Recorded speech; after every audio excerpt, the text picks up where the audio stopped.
বন্ধুরা, আমাদের মুখশ্রী যতই সুন্দর বা ফর্সা হোক না কেন, যদি আমাদের ঘাড়, গলা, পিঠ, হাত, পা যদি কালো থাকে, সেক্ষেত্রে দেখতে খুবই বিচ্ছিরি লাগে। আর তাছাড়া গ্রীষ্মকালে বাইরে কোথাও বেরোলেই ঘাড়, হাত, পা রোদে পুড়ে যাচ্ছে, ট্যান বসে যাচ্ছে, তাহলে আজকের ভিডিওটি আপনাদের দারুণ কাজে আসবে। বাড়িতে বসেই আমরা কিভাবে ট্যান রিমুভ করব বা দীর্ঘদিন জমে থাকা হাত পায়ের ময়লা আমরা কিভাবে পরিষ্কার করব, তারই একটি দারুণ রেমেডি শেয়ার করব।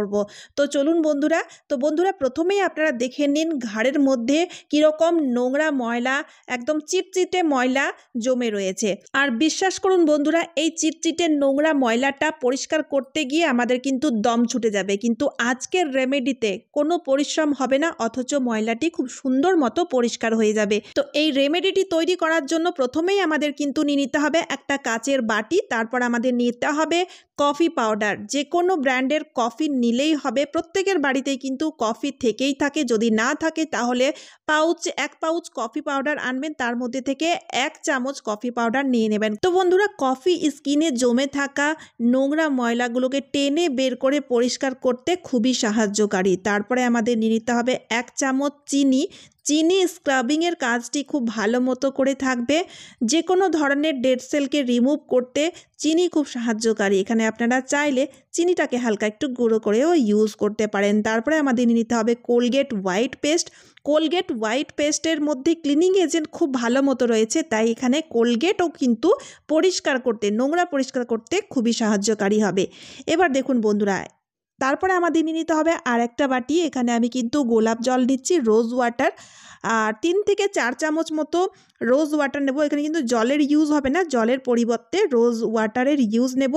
তো রোজ ওয়াটার নেওয়ার পরে এবার আমরা রোজ ওয়াটারের সাথে মিশিয়ে দেব লেবুর রস। কিন্তু বেশি ইউজ করলে হবে না, 2 থেকে 3 ফোঁটা লেবুর রস গোলাপ জলের মধ্যে মিশিয়ে তারপরে ইউজ করতে হবে। সরাসরি লেবুর রস ইউজ করা যাবে না, এই রেমেডির সাথে গোলাপ জলের সাথে মিশিয়ে ইউজ করতে হবে। এবার দেখুন বন্ধুরা, আমাদের নিয়ে নিতে হবে ইনো হচ্ছে এই রেমেডির মেন ইনগ্রেডিয়েন্ট। ইনো ছাড়া কিন্তু এই রেমেডিটি তৈরি হবে না বা ভালো রেজাল্ট পাওয়া যাবে না। তাই 1 পাউচ ইনো কিনে পুরো ইনোটাই, মানে 1 প্যাকেট পুরো ইনোটাই কিন্তু রেমেডির মধ্যে ইউজ করতে হবে। তারপরে দেখুন, শুকনো অবস্থায় আমি মিশ্রণটিকে ভালো মতো করে মিশিয়ে নিলাম। তারপরে লেবু আর গোলাপ জল মেশানো লিকুইডটাকে আমি কিন্তু দেখুন এই মিশ্রণের সাথে দিয়ে দিয়েছি। আর দেখুন তারপরে একটা দারুণ রিয়াকশান ক্রিয়েট হয়েছে, দারুণ পাওয়ারফুল রেমেডি তৈরি হয়ে গেছে, যার সাহায্যে আমরা খুব সহজে দীর্ঘদিন শরীরে জমে থাকা নোংরা ময়লা খুব সহজেই পরিষ্কার করতে পারবো। তার সাথে সাথে ট্যানও খুব সহজেই রিমুভ করা যাবে। এবার থেকে আর ট্যান রিমুভ করতে গেলে আপনাদের পার্লার যাওয়ার কোনো প্রয়োজন পড়বে না। বাড়িতে বসেই আপনারা হাত পায়ে বা গলার পিঠের ট্যান খুব সহজেই রিমুভ করতে পারবেন এই রেমেডির সাহায্যে। রেমেডিটি কিভাবে ইউজ করতে হবে, কখন ইউজ করতে হবে, সবই আপনাদের বলবো, কিন্তু তার আগে বলি আপনারা চাইলে এই মিশ্রণটিকে 7 দিনের জন্য স্টোর করেও রাখতে পারেন। তবে স্টোর করে রাখার জন্য এখানে কিন্তু 1 চামচ অলিভ অয়েল, আর যদি অলিভ অয়েল না থাকে তাহলে একটা ভিটামিন ই ক্যাপসুল মিশিয়ে রাখতে হবে, তা না হলে কিন্তু মিশ্রণটি খারাপ হয়ে যাবে। তো বন্ধুরা, প্রথমেই আমি ঘাড়ের মধ্যে মিশ্রণটিকে অ্যাপ্লাই করছি। তো ঘাড়ের মধ্যে প্রথমে ভালো করে লাগিয়ে নিতে হবে, এই যে দেখুন বন্ধুরা। তবে লাগানোর সময় লক্ষ্য রাখতে হবে, রাব করে লাগালে হবে না। যেভাবে আমরা ফেস প্যাক লাগাই ঠিক সেভাবেই আমাদের মিশ্রণটিকে ঘাড়ের মধ্যে লাগিয়ে নিতে হবে। আর এইভাবে লাগিয়ে তারপর 25 থেকে 30 মিনিটের মতো রাখতে হবে। তো দেখুন বন্ধুরা, যেহেতু ঘরোয়া রেমেডি, যার মধ্যে কোনো কেমিক্যাল নেই, যার ফলে ওয়ার্ক করতে অনেকটা টাইম নেয়। যতগুলো জিনিস আমরা মিশিয়েছি সেগুলো কিন্তু ওয়ার্ক করতে একটু টাইম নিয়ে নেবে, যার ফলে একটু বেশি টাইম রাখতে হবে। তারপরে যে কোনো কাপড় বা টাওয়েলের সাহায্যে এভাবে করে হালকা করে রাব করে মুছে নিতে হবে, তাহলেই দেখবেন খুব সুন্দর রেজাল্ট পাবেন। যেমনটি আপনারা ভিডিওতে দেখতে পাচ্ছেন, ঘাড়ের মধ্যে যে চিটচিটে নোংরা ছিল সেটা কিন্তু প্রথমবার ইউজেই উঠে গেছে, কত সুন্দর মতো ঘাড়টি পরিষ্কার হয়ে গেছে। এবার কাপড়টিকে একটু ভিজিয়ে ভালো করে মুছে নেবেন, চাইলে আপনারা ধুয়েও নিতে পারেন। প্রথমে কিন্তু শুকনো কাপড় দিয়ে হালকা করে রাব করে মুছে নিতে হবে। তো বন্ধুরা, স্নান করার আগে এই রেমেডিটি লাগালে সবচেয়ে বেশি ভালো হয়।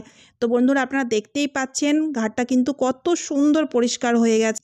ঘাড়ের মধ্যে যে চিটচিটে নোংরা ময়লাটি ছিল সেটা পুরোপুরিভাবে পরিষ্কার হয়ে গেছে। একবার ইউজে দেখুন ঘাড় কত সুন্দর পরিষ্কার হয়ে গেছে। 2-3 বার ইউজ করলে যে কালো কালো ভাব রয়েছে সেই কালো ভাবটিও পরিষ্কার হয়ে গিয়ে খুব সুন্দর মতো ঘাড় পরিষ্কার আর ঝলমলে হয়ে যাবে। এবার বন্ধুরা বলি, এই রেমেডিটি আপনারা হাতে, পায়ে, পিঠে ইউজ করতে পারেন। তো বন্ধুরা কি হয়, গ্রীষ্মকালে হাত পায়ে কিন্তু ট্যান পড়ে যায়, বা আমরা সংসারের কাজ করতে করতে না আমাদের হাতগুলো খুব ড্রাই হয়ে যায়। পার্লারে গিয়ে পেডিকিওর ম্যানিকিওর করে থাকি, তো সেক্ষেত্রে বন্ধুরা পার্লারে গিয়ে পেডিকিওর ম্যানিকিওর না করে বাড়িতে যদি এই রেমেডিটি ইউজ করতে পারেন, তাহলে আপনারা পার্লারে গিয়ে পেডিকিওর ম্যানিকিওর করা পুরোপুরিভাবে ভুলে যাবেন। দুর্দান্ত রেজাল্ট পাওয়া যায়। 100% গ্যারেন্টি সহকারে বলছি, রেমেডিটি একবার ইউজ করলে আপনারা বারবার ইউজ করবেন। তো দেখুন বন্ধুরা, পুরো হাতে ইউজ করবেন, কিন্তু আমি শুধু ভিডিও করার জন্য আমি অর্ধেক হাত পর্যন্ত ইউজ করেছি। দুটো হাতেই কিন্তু রেমেডিটিকে ভালো মতো করে মোটা লেয়ারে লাগিয়ে নিতে হবে, আর 25 থেকে 30 মিনিট মতো রেখে তারপরে যে কোনো কাপড়ের সাহায্যে বা রুমালের সাহায্যে এভাবে করে মুছে নিতে হবে। তাহলেই দেখবেন বন্ধুরা হাত পা খুব সুন্দর মতো পরিষ্কার হয়ে যাবে, যেমনটি আপনারা ভিডিওতে দেখতে পাচ্ছেন। যদিও আমার হাত পরিষ্কার ছিল, তা সত্ত্বেও কিন্তু হাতের মধ্যে খুব সুন্দর একটা জেল্লা এসে গেছে। তো বন্ধুরা, কফি পাউডার দীর্ঘদিন জমে থাকা নোংরা জেদি ময়লাকে পরিষ্কার করতে খুবই সাহায্যকারী, ভেতর থেকে ডিপ ক্লিনিং করতে খুবই সাহায্যকারী। তাছাড়া চিনির সাহায্যে খুব সুন্দর স্ক্রাবিং হয়ে থাকে, তার জন্য দারুণ একটা গ্লো এসে থাকে। আর তাছাড়া গোলাপ জলের ইউজ করা হয়েছে, যার ফলে স্কিন হেলদি হয়ে যায়, স্কিনকে খুব সুন্দর ভেতর থেকে নারিশ করে থাকে। আর ইনো আর লেবুর মিশ্রণে দারুণ একটি রিয়াকশন ক্রিয়েট হয়, যার ফলে স্কিন খুব সুন্দর পরিষ্কার হয়ে যায়, স্কিনের ডিপ ক্লিনিং খুব ভালো মতো হয়ে থাকে। তো বন্ধুরা, প্রথমে কাপড় দিয়ে ভালো করে মুছে নিতে হবে, তারপর জল দিয়ে হাত ভালো করে ধুয়ে নিতে হবে। তো আমি যেভাবে হাতে অ্যাপ্লাই করেছি ঠিক একই পদ্ধতিতে আপনারা পায়ে বা পিঠে ইউজ করতে পারেন, অ্যাপ্লাই করতে পারেন, সেক্ষেত্রে দুর্দান্ত রেজাল্ট পাওয়া যাবে। এবার দেখুন বন্ধুরা, দেখতেই পাচ্ছেন। আর বন্ধুরা, মুখের সাথে সাথে যদি হাত পা গলা পিঠও যদি এইভাবে সুন্দর চকচকে থাকে, তাহলে দেখতে খুব ভালো লাগে।